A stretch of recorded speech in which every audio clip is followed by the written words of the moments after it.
Hey guys, welcome back to the channel. This is going to be a shop card shout out and a bench update. So I got Jared B's card the other day in the mail, and I'm finally sitting down to give him a shout out. This card's pretty slick, Jared. I really dig it. I have never built a motorcycle myself, but I'm kind of inspired to build one after seeing this. This is pretty cool. Guys, if you haven't checked Jared's channel out, I'll leave a link in the description and you can go check his channel out. Give him some community support. He'd appreciate that. Jared, thank you for the card, my brother. And thank you for the support of my channel as well. I appreciate it very much. Happy modeling. So guys, I kind of lied to you and I said I wasn't going to update on the 32 again. But being that I'm far from finished and I see people still working on theirs and showing their progress, and I've actually seen one guy post up his final video already on it, I figured I would update it. So let's take a look at what I've done. So obviously the body's on the chassis. The engine is in the chassis as well. So last night I installed the Beehive oil filter and I plumbed it with copper jewelry wire. This is the high pressure line from the Beehive to the back of the block. And then the low pressure line comes from the bottom of the Beehive to the front of the block. That's the return line.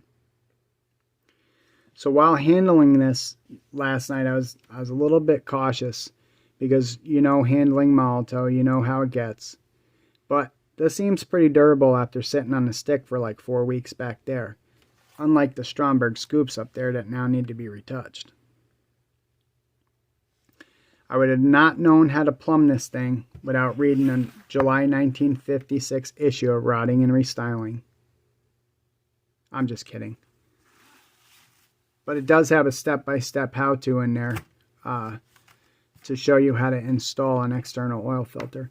But basically all I needed to do is I needed to use my Google Foo and look at reference photos to figure it out. And this might not be 100% accurate, but you get the idea of what's going on here. So, pretty cool addition. So I also did my radiator hoses. You'll see that. These are real rubber on the ends, and this is styrene rod that I heated up and bent into a 90. Now, I bought some of this at Hobby Lobby, and this is also in the jewelry section. This is hollow rubber tubing, and I thought it was appropriate for radiator hoses. There's a lot of them. So originally I wanted these to run uphill, but after the chop and after lowering the grill shell, these are actually going to run downhill. It's not really a big deal. It'll still look pretty decent. So I removed the 3D printed fan. Why did I do that? Because every time I breathed on it, I broke a fan blade off. So I just cut it off. I went in my parts box and was looking for a 4-bladed Ford style fan, and I found one, painted it up, and I installed it. This will be more durable. So another thing I did was I went and I rated my Diamond in the Rough kit, and I took this off the 40 sprue for the 40 Ford, because yesterday I was fabricating the exhaust, and the header decided to pop off, take flight, ricochet off my walls, bounce off my desk, and land on the floor. And although I don't have carpet monsters, I don't know where it went. So I even took my trusty lightsaber down there and looked for it, and I can't find it. And I'm sure I'm going to find it by the sound of the crunches when I step on it. It'll be too late then. But I kind of like these. After toying around with coming over the frame or going under the frame and then out, these are pretty cool. And one of the reasons why I like this style is because back in the day when I was a younger man, I used to take cherry bombs and just mount them to the flange on the back of the header. Now it got me a lot of tickets, but it sounded cool.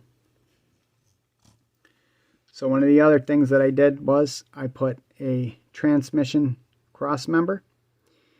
Now when I went from the 283 to the flathead V8, it's a little bit smaller, and the 283 and the transmission that came in the kit would have rested back here in this crossmember. But being that I switched to flathead, there was not any support back here behind the engine and the transmission, so I had to make one. So I used round styrene rod and then some flat stock and made the transmission crossmember, if you can see it. I have some touching up to do. I'm going to drill out the back of the exhaust to make them look a little bit better and stuff like that. But I think that's about it, all the updates. I've got a lot of stuff I still need to do. It needs a rear bumper, the grill shell, lower radiator hoses, all kinds of stuff. But you get the idea. I really have not had a whole lot of bench time lately, guys. I've been concentrating on the knives. I have a lot of orders I got to get through. Like I said, I've got knives I'm doing for customers. I've got knives I'm doing to trade for other stuff. So I really haven't had a whole lot of time to sit at the bench and do a whole lot. Yesterday, while I was waiting on that one knife to soak for a little while on heat treating, I actually did paint the Outlaw frame black, and that's as far as I've gotten. So it's sitting up here and it's still gassing out and stuff like that. So I'll get back to that soon. I haven't done anything on the scratch pink build.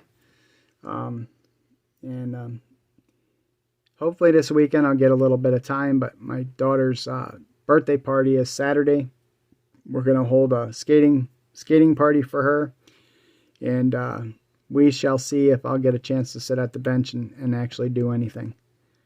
Her birthday was actually last Sunday, but her birthday party is this week, so she turns 15. She turned 15 on Sunday, not turns 15. So, yeah, that's about it, guys.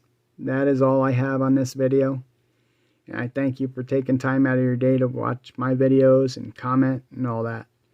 But if you're not subscribed, I'd really appreciate if you went down there and you hit that subscription button and went over there and rang that notification bell so you can be notified every time I upload a new video.